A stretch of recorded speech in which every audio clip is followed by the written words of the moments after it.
Okay, marami sa inyo nagtatanong kung totoo ba na naghiwalay kami. Baka prank lang yun kasi hindi ko pinapakita sa inyo yung weakness ko. Okay, opo, naghiwalay na po kami and okay. Alam ko nga, kahit ita-try ko yung best ko na hindi iyak sa harapan niyo, but you keep asking me. Himulay na ba kami? Opo, hindi po yun prank. At kung magtatanong nga, ano ba yun kabigat? Sobrang bigat naman po yung mga pinagdadaanan. And, hindi ko naman pwedeng sabihin sa inyo na anong dahilan kasi hindi naman siya mababaw. Sobrang po siyang mabigat na hindi naman po kaya. Hindi na po kaya.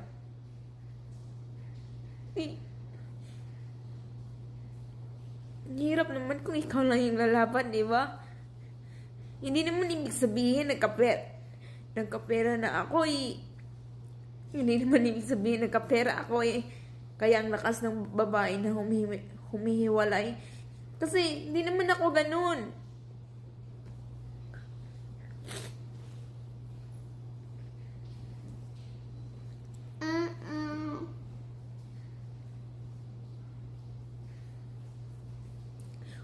Kasi mabigat lang talaga na dahilan.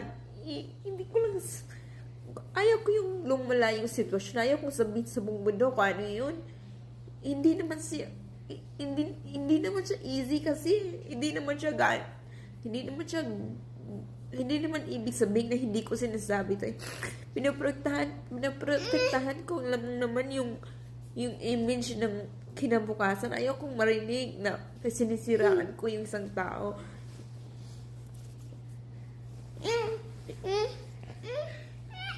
Kasi hindi naman ibig sabihin naman nagkapera na ako, iiwan ko yung isang tao. Hindi naman ako ganun. Nabibagat na ng tao na wala na, ano na kasi, parang, wala na eh. Diyan lang yung passion ko eh. Diyan lang talaga yung pasensya ko eh. Wala na talaga eh. Yeah. Paalala lang po, sana naman hindi niyo sasabihin sa akin na napaprank ko yun, na mag-content lang. Hindi naman ako ganun na tao eh. O sige na, ipapakita ko na sa inyo na ganito na ako eh. Pakita ko na sa inyo na malungkot na talaga ako eh. I tried. Okay, marami sa inyo nagtatanong kung totoo ba na naghiwalay kami. Baka prank lang yun kasi hindi ko pinapakita sa inyo yung weakness ko. Okay, opo, naghiwalay na po kami and okay. Alam ko nga, kahit ita-try ko yung best ko na hindi iyak sa harapan niyo, but you keep asking me. Himulay na ba kami? Opo, hindi po yun prank. At kung magtatanong nga, ano ba yun kabigat? Sobrang bigat naman po yung mga pinagdadaanan. And, hindi ko naman pwedeng sabihin sa inyo na anong dahilan kasi hindi naman siya mababaw. Sobrang po siyang mabigat na hindi naman po kaya. Hindi na po kaya.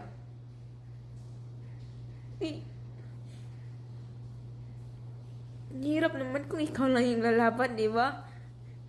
Hindi naman ibig sabihin nagkapera na ako eh.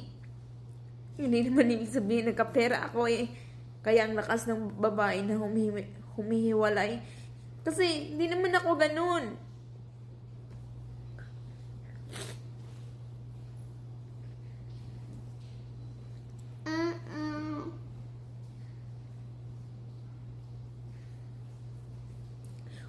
Kasi mabigat lang talaga na dahilan.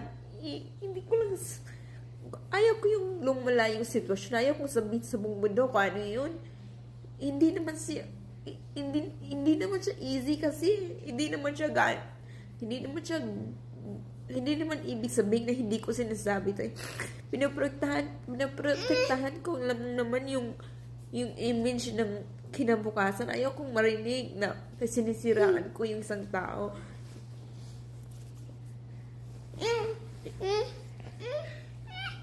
Kasi hindi naman ibig sabihin naman nagkapera na ako, iiwan ko yung isang tao. Hindi naman ako ganun. Nabibigatan ng tao na wala na, ano na kasi, parang, wala na eh. Diyan lang yung passion ko eh. Diyan lang talaga yung pasensya ko eh. Wala na talaga eh. Kaya, paalala lang po, sana naman hindi niyo sasabihin sa akin na napaprank ko yun, na mag-content lang. Hindi naman ako ganun na tao eh. O sige na, ipapakita ko na sa inyo na ganito na ako eh. Pakita ko na sa inyo na malungkot na talaga ako eh. I tried